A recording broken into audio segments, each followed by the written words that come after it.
नमस्कार दोस्तों। एक ब्रेकिंग न्यूज है और बहुत ही दुख भरी न्यूज है। बॉलीवुड का वो सितारा जो अपने अभिनय और चार्म से लाखों दिलों में जगह बना चुका है, उनका नाम है धर्मेंद्र। आज हम इस अद्वितीय अभिनेता को श्रद्धांजलि अर्पित करते हैं, जिन्होंने फिल्म इंडस्ट्री ही नहीं बल्कि पूरे देश को अपनी कला से प्रभावित किया है। आज दुख की बात यह है कि हिंदी सिनेमा के सबसे प्यारे चेहरों में से एक श्री धर्मेंद्र जी ने दुनिया को अलविदा कह दिया है। उनके जाने से फिल्मों का एक सुनहरा दौर भी जैसे थम गया हो। उनकी सादगी, उनका जादू, उनका अदब हमेशा याद किया जाएगा। बात करते हैं उनके प्रारंभिक जीवन की। 5 दिसंबर 1935 को पंजाब के एक छोटे से गांव साहनेवाल में धर्मेंद्र जी का जन्म हुआ, जहां उनका बचपन एक सामान्य परिवार में गुजरा। लेकिन सपने उन्होंने पाले थे वह किसी सामान्य इंसान के नहीं थे। फिल्मी दुनिया की ओर उनका रुझान उन्हें मुंबई तक खींच लाया और यहीं से शुरू हुआ एक ऐसा सफर जो आज भी हमें प्रेरित करता है। धर्मेंद्र का बॉलीवुड में कदम 1957 में मुंबई से हुआ। उनकी पहली फिल्म दिल भी तेरा हम भी तेरे 1960 में ज्यादा सफल नहीं रही,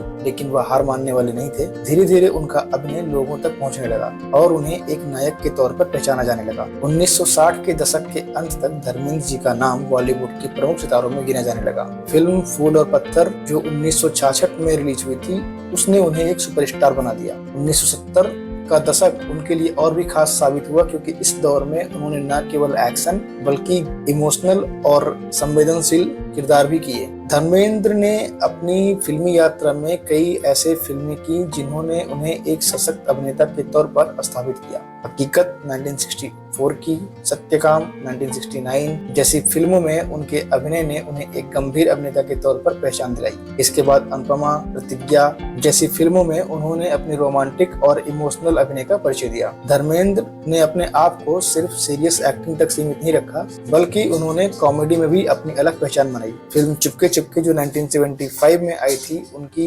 इम्पैकेबल कॉमेडी और कॉमिक टाइमिंग के लिए आज भी लोग याद रखते हैं। ये अपने आप में कल्ट क्लासिक फिल्म साबित हुई। उनका वीरू का किरदार हमेशा के लिए बॉलीवुड का सबसे प्यारा किरदार जाने जाने लगा, जो फिल्म शोले में उन्होंने किया था। 1970 का दशक भारतीय सिनेमा में राजेश खन्ना का युग के नाम से जाना जाता था। उस समय रोमांस के राजा थे श्री राजेश खन्ना जी, और उनका जादू दर्शकों पर सर चढ़कर बोल रहा था। लेकिन इसी दौर में धर्मेंद्र ने यह साबित किया कि सच्चा स्टार वही होता है जो हर समय अपनी पहचान बनाए रखे। फिल्म सीता और गीता जो 1972 में आई थी, उसमें उन्होंने अपने हल्के फुल्के और रोमांटिक अंदाज से लोगों का दिल जीत लिया। तो जुगनू जो 1973 में आई थी, में उनका एक्शन और करिश्मा देखने लायक था। प्रतिज्ञा में उन्होंने एक ऐसे नायक का किरदार निभाया जिसने जनता के दिलों में जगह बना ली। इसी बीच चुपके चुपके में उनकी कॉमिक टाइमिंग ने लोगों को और भी हैरान कर दिया। फिर आई शोले। वो फिल्म उनके लिए एक माइलस्टोन साबित हुई और उनका किरदार को हमेशा के लिए अमर कर दिया। वीरू का किरदार आज भी भारतीय सिनेमा में एक प्रतीक बनकर रह चुका है। इस दौरान यादों की बारात, रेशम की डोरी जैसी फिल्में भी बॉक्स ऑफिस पर हिट हुई।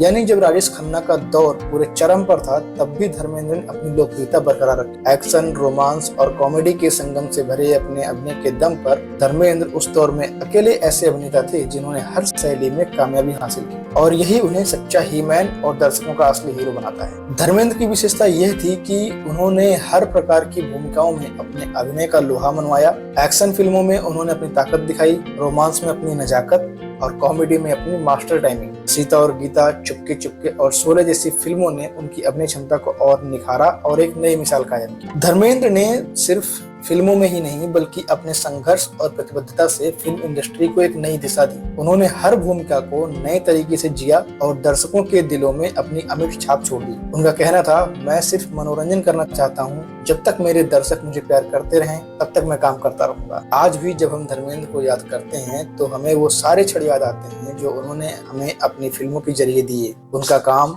उनकी फिल्मों और उनका जीवन हमें हमेशा प्रेरित करता रहेगा। धर्मेंद्र सिर्फ एक नाम नहीं है बल्कि एक मिसाल है। उनकी फिल्मों और उनके योगदान के लिए हम उनको हमेशा याद करेंगे। उन्हें हमारी तरफ से प्यार भरा सलाम। इसी के साथ मैं ये वीडियो समाप्त करता हूँ, और अब आगे रिलीज होने वाली फिल्म 21 शायद उनकी आखिरी फिल्म के नाम से जानी जाएगी।